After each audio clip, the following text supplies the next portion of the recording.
nipe sifa 5 za kiongozi hasa kiwa madarakani. Asante sana. Mimi ninapozungumziaga mambo ya uongozi waga na base katika uongozi bora. Na ninapo base katika uongozi bora, utanisamee sana, mimi ni role model namba 1 naweza nikasema wa Mwalimu Nyerere. Namtumia sana katika citation zangu za msingi sana. Sifa mojawapo ya kiongozi akiwa madarakani, anatakiwa kusikiliza watu.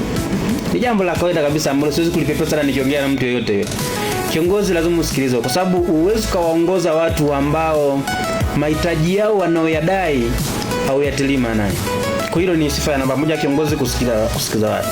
Jambo la pili ni kutenda yale aliyoyasikiliza. Tunasema implemented leaders. Yaani kiongozi anayetekeleza anachokisikiliza. Sio tu usikilize uya document, utekeleze pia.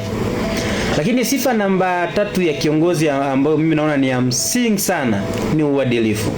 Unajua, moja na kusikiliza na kutekeleza kunatokana pia na uadilifu wa kiongozi. Kiongozi asipokuwa mwadilifu hawezi akasikiliza, pia hawezi akafanya nini? Akatekeleza. Lakini jambo la 4 la msingi sana ni mifumo ya sheria aifuate. Tutapiga kelele sana, lakini kama kiongozi hatufuata misingi ya sheria, hawezi kuwa kiongozi bora katika eneo lote, sio katika tu nchi, hata katika familia, katika nini. Kwa mfano sasa hizi makamu wa rais amejiuzuru. Mimi hata mtu asiponiambia nini kinafuata, najua kwamba ndani ya siku 14 tunatakiwa tupate makamu mwingine.